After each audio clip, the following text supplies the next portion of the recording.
Finish this sentence for me. Jalen Brunson is... Jalen Brunson is one of the best point guards in the NBA today, but things weren't always that way. Before he transformed into an all-star and helped rescue the New York Knicks from years of mediocrity, he was just an undersized pick with an uncertain future. This game is very special to me. This game means everything to me. I put my entire life into this game. Today, however, Brunson's talent and stardom are undeniable. From coming off the bench for the Mavericks to becoming the biggest star in the Big Apple, his journey has been nothing short of remarkable. Brunson's story begins just south of New York City, in Cherry Hill, New Jersey, where he grew up. His father, Rick Brunson, was a professional basketball player who spent time in the NBL and CB. You grew up around the NBA, right? Your dad, Rick, he actually played for the Knicks. He did. Yeah, he played for the 99 team when we went to the finals, so he brought them a little good luck. Yeah. But, yeah. I just remember just being a kid and having Knicks stuff around. We still have old Knicks blankets from when he played, so it's pretty special. Yeah, along with a 9-year NBA career playing for multiple teams. Because of this, Jalen practically grew up in NBA locker rooms. While Rick was with the Knicks, he brought Jalen around so often that I just remember like when I used to meet like players like that, like it became normal. When I used to bring friends around, like, oh, like you met this person, that person. I'm like, yeah, I met him, but I see him all the time. The ushers and arena staff knew him by name. Jalen's mother, Sandra, realized something unusual. Her son. The love of basketball was evident to me, honestly, since the day I was born. I was always surrounded by it. His only friends were Knicks stars, Larry Johnson and Marcus Cambyso. She enrolled him in pre-K to help him socialize with kids his own age. But even then, Jalen's heart was already set on one thing: basketball. He wanted to be just like his dad. In 2006, when Jalen was just 10 years old, his life changed. He accompanied his father to a preseason practice with the 76ers, only for Rick to be informed that he had been cut from the team. Rather than pursue another uncertain contract, Rick decided to retire. Before leaving the locker room, he gave his son a message that would stick with him for life. If you really want this, man, you've got to work like nobody's business. Although Rick's playing career ended, his coaching career began, bringing What? No. Full speed. Here. Jump. Take you into your shot. Go. with it new challenges.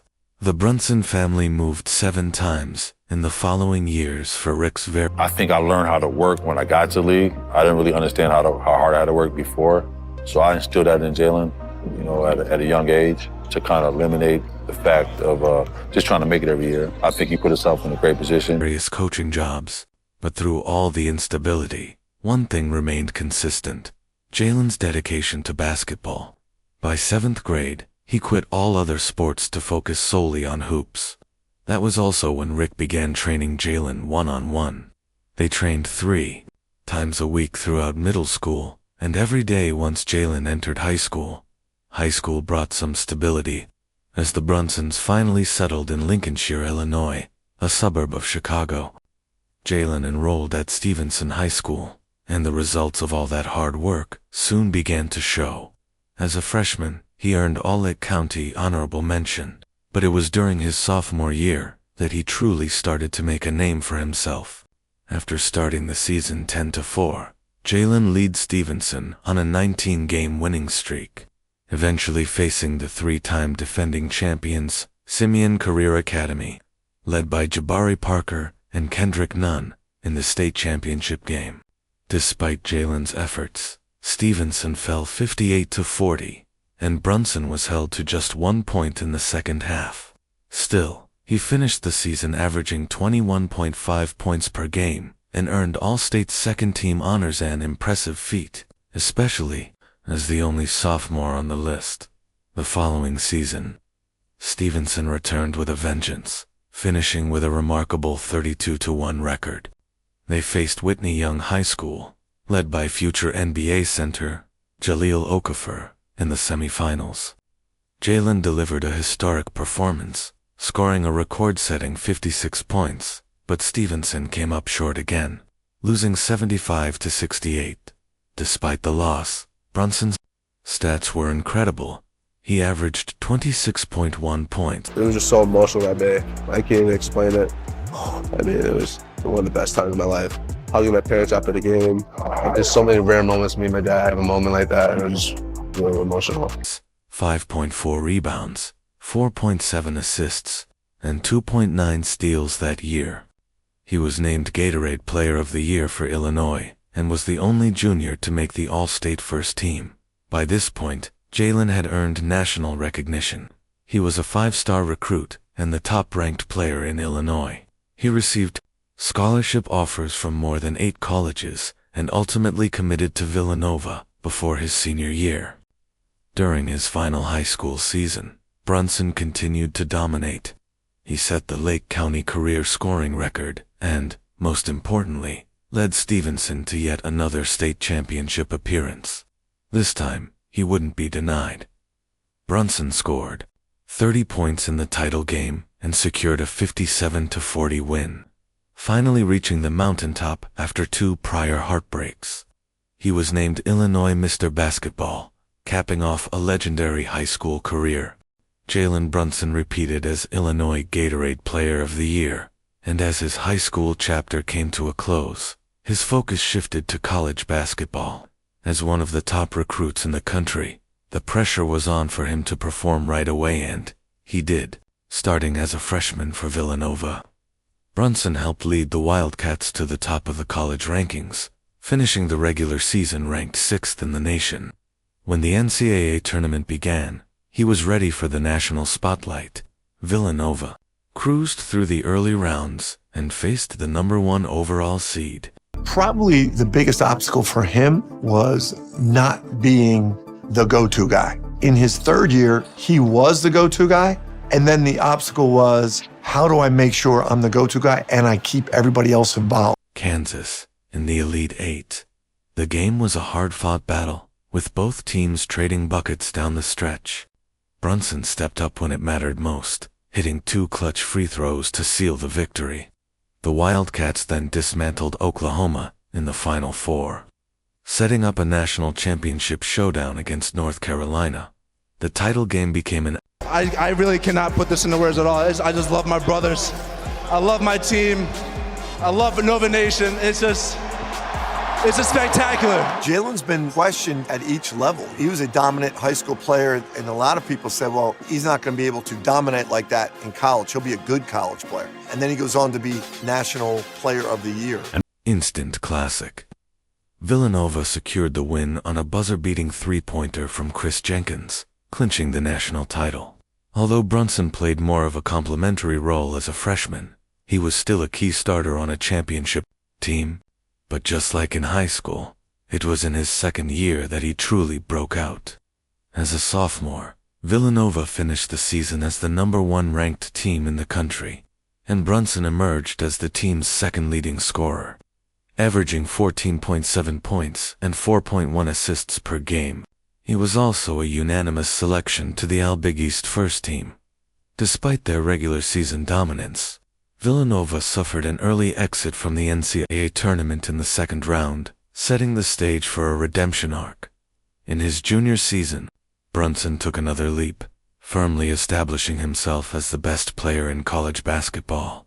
Villanova finished 2nd in the national rankings, and Brunson led the team with 18.9 points and 4.6 assists per game.